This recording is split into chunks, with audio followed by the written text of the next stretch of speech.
हंबीरराव एकदा मोहिमेवर निघाले की त्यांचा आवेश काही औरच असायचा. मोहिमा आणि हंबीररावांचं नातं शौर्याच्या बळकट दोऱ्यांनी बांधलं होतं. रणांगणावर कोणत्याही प्रकारची घाई किंवा वेडसाहस करण्याचा त्यांचा स्वभाव नव्हता. नियोजनाशिवाय ते शत्रूसमोर उभे राहत नसत. म्हणूनच कोणत्याही मोहिमेत त्यांची चूक होत नसे.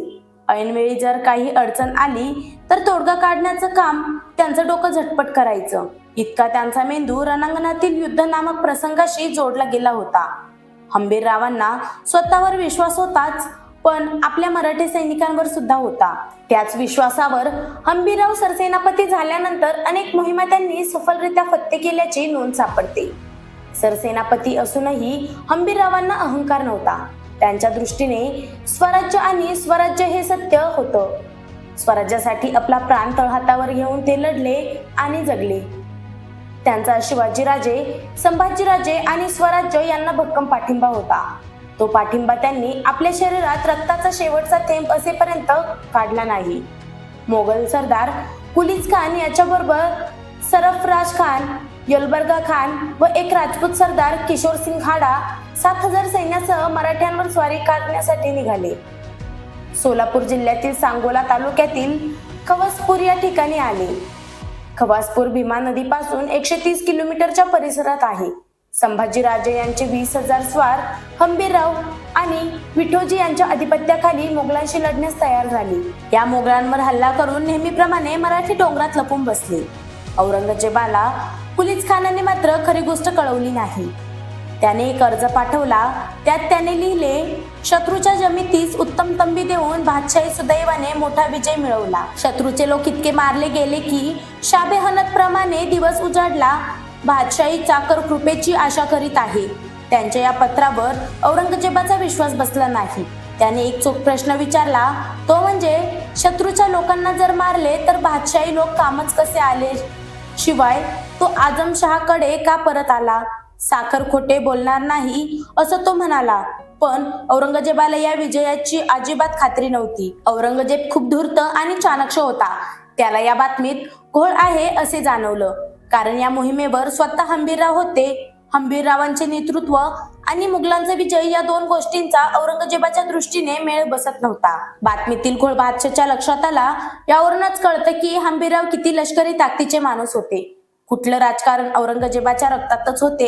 युद्धात कोणत्या दिशेने वारं वाहिलं हे वारं हुंगून ज्याला कळत असे, या मोहिमेत हंबीरराव होते. म्हणजे युद्धाचे वारं कसं वाहिलं असेल हा औरंगजेब जाणून होता. याचाच अर्थ त्याला हंबीररावांच्या ताकदीचा आणि नियोजनाचा चांगलाच अंदाज होता. म्हणून त्याला या पत्रातील बातमीवर विश्वास बसला नाही. दिनांक 20 नोव्हेंबर 1682च्या सुमारास मोहम्मद आझम हा कोल्हापूर जवळ असलेल्या पन्हाळ्याच्या अलीकडे 10-12 मैलांवर पोहोचला. शहजाद्याने फिरोज खान आणि अनुपसिंह यांना त्यांच्या फौजेसह डेऱ्याच्या पिछाड्यावर सोडलं. कारण मराठे कधी कुठून येतील याचा भरोसा नव्हता. हंबीररावांच्या 20,000 स्वारांपैकी 5,000 स्वारांनी डेऱ्याच्या पिछाडीवर हल्ला चढवला. फिरोज खान जखमी झाला. कुलीच खानाने खूप प्रयत्न केले पण उपयोग झाला नाही. बरेच मोगल सैन्य धारातीर्थी पडलं. दिनांक 25 डिसेंबर 1682 रोजी हंबीरराव 15,000 फौजेनिशी मोगली मुलकात शिरले. मराठ्यांचा मोगल सरदार कुलीच खान, हसन अली खान, अनुपसिंह, अनिरुद्ध हाडा, सरफराज खान यांच्याशी आमनेसामने युद्ध झालं. आझम याने मोहिमेची जी हकीकत पत्रातून औरंगजेबाला कळवली ती अशी होती, मराठ्यांच्या 800 लोकांना मारले व 700 लोकांना जिवंत पकडले.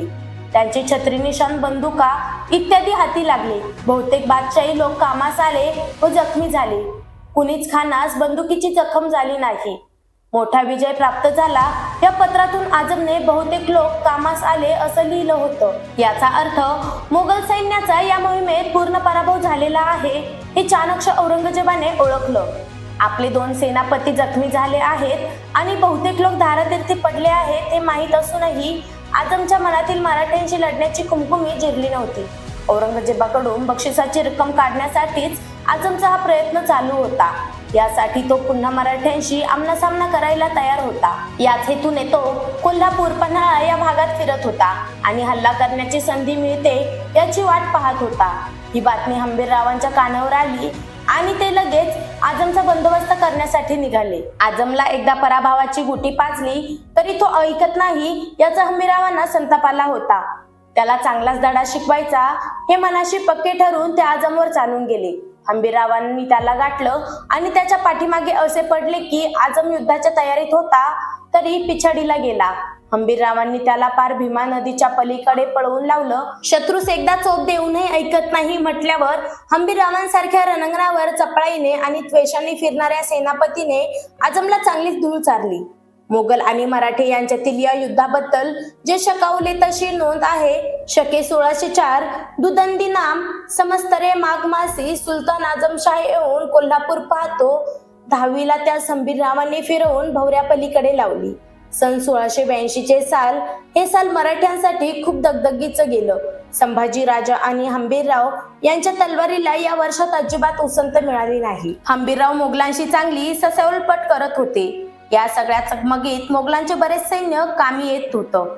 चौथाई वसुलीसाठी मराठे मोगल प्रांतात तुकड्या तुकड्यांनी छापे मारून वसुली करत होते. तिकडे मोगल सैन्य मराठ्यांची ठाणीक काबीज करण्यासाठी धडपड करत होते. मराठ्यांपुढे औरंगजेबाचे सैन्यबळ, तोफा, दारुगोळा, आर्थिक बळ हे सगळंच खूप अवाढव्य होतं. एवढी प्रचंड ताकद असलेला औरंगजेब मराठ्यांच्या युद्धनीतीमुळे जेरीस आला नाही. औरंगजेबाच्या अवाढव्य शत्रूला तोंड देताना मराठ्यांची दमछाक होत होती. सरसेनापती असो की पायदळातील साधा सैनिक, प्रत्येक जण आपल्या जीवाची बाजी लावून लढत असे. म्हणून मराठ्यांना औरंगजेबाच्या मनात धडकी भरवता आली आणि त्याच्या तोंडचं पाणी पळवता आलं.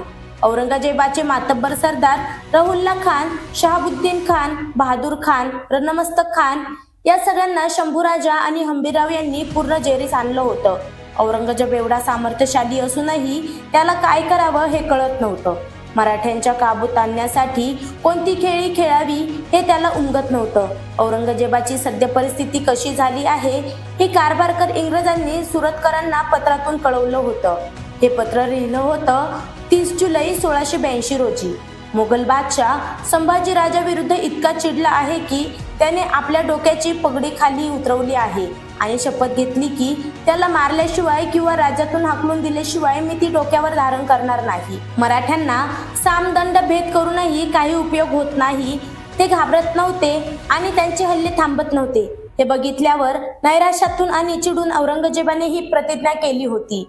या वेळेपर्यंत औरंगजेबाला दक्षिणेत येऊन 1.5 वर्ष झालं होतं. प्रचंड संपत्ती आणि सैन्यबळ घेऊन दिल्लीतून निघताना औरंगजेबाला मराठ्यांनी आपल्या पुढे गुडघे टेकायला लावणं ही इतकी कठीण गोष्ट असेल याची कल्पना आली नव्हती.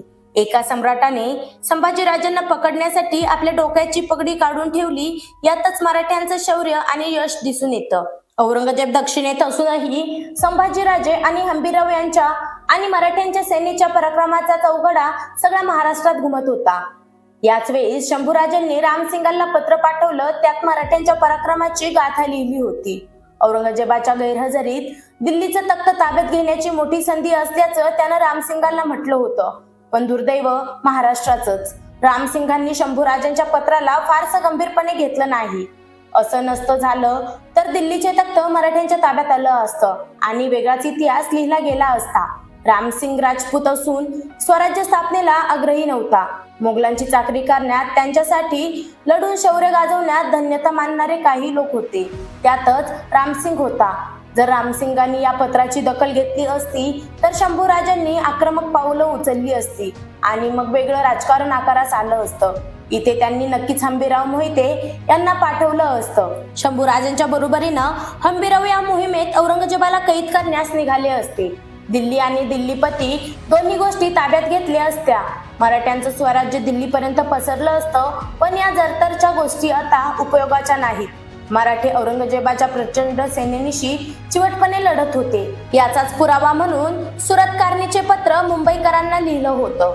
त्यात ते असं लिहितात, जमिनीवरून बादशाह मोठ्या सैन्यानिशी संभाजीराजांवर मोठ्या जोरानं चढाई करत आहे आणि समुद्रामार्गे कोणी पाहिले नाही इतके मोठे आरमार त्याच्या मुलकावर झडप घालीत आहे.